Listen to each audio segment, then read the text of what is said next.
নমস্কার বন্ধুরা, আর জি কুকিং চ্যানেলে আপনাদের সবাইকে স্বাগত। আজকে নিয়ে হাজির হয়ে গেলাম সিক্রেট মশলায় অনুষ্ঠান বাড়ির স্বাদের শুক্তো রেসিপি নিয়ে। তো চলুন শুরু করা যাক। প্রথমেই একটা কড়াই গরম করে 1 চামচ তেল দিয়ে দিলাম। তেলটা গরম করে বেশ কিছুটা পরিমাণে এখানে বিউলির ডালের বড়ি ব্যবহার করেছি। বড়িগুলোকে নাড়াচাড়া করে বেশ লাল লাল করে ভেজে নিয়েছি। এখন বড়িগুলোকে তেল ঝরিয়ে উঠিয়ে নেব। বড়িগুলো বেশ লাল লাল করে ভাজলে খেতে খুবই ভালো লাগে। বড়িগুলোকে উঠিয়ে নিয়ে এই তেলের মধ্যেই দিয়ে দেব কেটে রাখা উচ্ছেগুলোর আমি বীজ ফেলে দিয়েছি। সামান্য একটু লবণ আর 1 চিমটে হলুদ দিয়ে উচ্ছেগুলোকে নাড়াচাড়া করে বেশ লাল লাল করে উচ্ছেগুলোকে ভেজে নিয়েছি। এখন উচ্ছেগুলোকেও তেল ঝরিয়ে উঠিয়ে নেব। উচ্ছেগুলোকে উঠিয়ে নিয়ে তারপরে এখানে দিয়ে দেব লম্বা টুকরো করে কেটে রাখা বেগুনগুলোকেও লাল লাল করে ভেজে নেব। সবজি ভেজে যে কোনো তরকারি রান্না করলে সেই সবজির টেস্ট হয় আলাদা। বেগুনগুলোকে তেল ঝরিয়ে উঠিয়ে নেব। আর বেগুনগুলো উঠিয়ে নিয়ে এই তেলের মধ্যে দিয়ে দেব কাঁচকলাগুলোকেও আমি ভেজে নেব। কাঁচকলাগুলোকেও বেশ লাল করে একটু ভেজে নিয়েছি। এখন কাঁচকলাগুলোও তেল ঝরিয়ে উঠিয়ে নেব। কাঁচকলাগুলো উঠিয়ে নিয়ে এই কড়াইতে আরও 2 চামচ তেল দিয়ে দিলাম। তেলটা গরম হলে 2টো তেজপাতা ছিঁড়ে দিয়েছি, হাফ দিলাম শুকনো লঙ্কা, হাফ চামচ পাঁচফোড়ন আর হাফ চামচ রাঁধুনি। ফোড়নটা একটু ভাজা ভাজা হলে লম্বা টুকরো করে কেটে রাখা আলুগুলোকে দিয়ে দিয়েছি। আলুগুলো নাড়াচাড়া করে হালকা করে একটু ভেজে নেওয়ার পর এখানে দিয়ে দেব গাজর আর দেব বেশ কিছুটা শিম, লাল আলু আর বেশ অনেকটা পরিমাণে সজনের ডাঁটা। এখন এই সবজিগুলোকে মিনিট 4-5 টাইম নিয়ে সবজিগুলোকে কষিয়ে নিতে হবে। সবজিগুলো কষানো হতে হতে একটা মশলা করে নেব।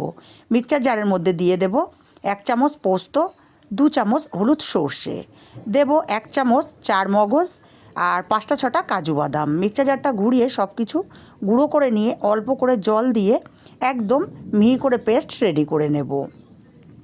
মশলার পেস্টটা খুব ভালো করে আমি মিহি করে পেস্ট করে নিয়েছি।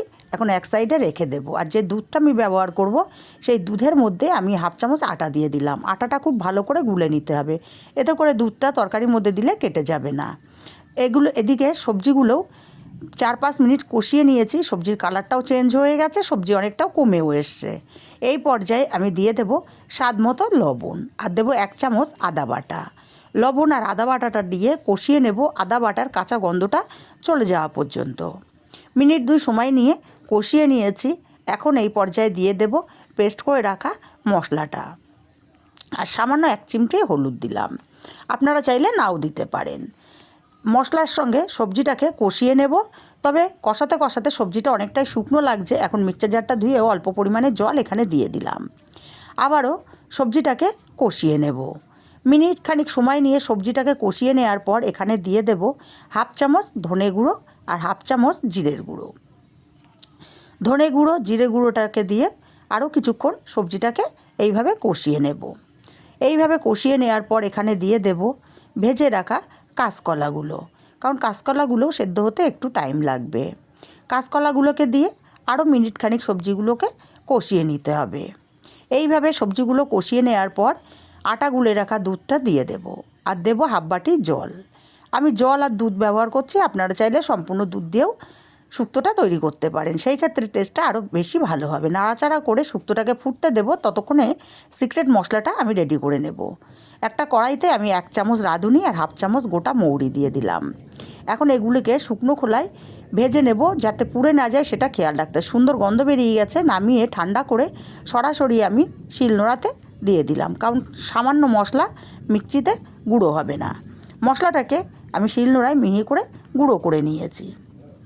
এখন এই ভাজা মশলাটাকে আলাদা পাত্রে উঠিয়ে নেব। আর এদিকে 5 মিনিট শুক্তোটা ফুটিয়ে নেওয়ার পর ভেজে রাখা বড়িগুলো দিয়ে দিলাম, ভেজে রাখা উচ্ছে দিলাম আর দেব ভেজে রাখা বেগুনগুলো। নাড়াচাড়া করে মিশিয়ে দিয়ে আরও 2-3 মিনিট এইভাবে আমি ফুটিয়ে নেব। 2-3 মিনিট শুক্তোটাকে ফুটিয়ে নেওয়ার পরে এখানে দিয়ে দেব 1 চামচ চিনি। চিনিটাকে দিয়ে আবারও নাড়াচাড়া করে মিশিয়ে দেব, দিয়ে আরও মিনিট খানিক ফুটিয়ে নেব, যাতে চিনির আলগা মিষ্টিটা না লাগে। মিনিট খানিক ফুটিয়ে নেওয়ার পর একটু নাড়াচাড়া করে দেব। দেখুন শুক্তোর ঝোলটা ঠিক আমি এরকমই রাখবো, কারণ শুক্তো ঠান্ডা হলে অনেকটাই গাঢ় হয়ে যায়। একটু নাড়াচাড়া করে এই পর্যায়ে ভেজে রাখা গুঁড়ো মশলাটা দিয়ে দিলাম আর 1 চামচ ঘি দিয়ে দিলাম।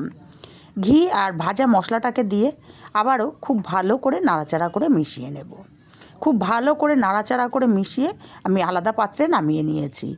রেসিপিটা কেমন লাগলো কমেন্ট করে জানাতে ভুলবেন না। ভালো লাগলে কাছের আত্মীয় স্বজন বন্ধুবান্ধবের কাছে শেয়ার করতে ভুলবেন না।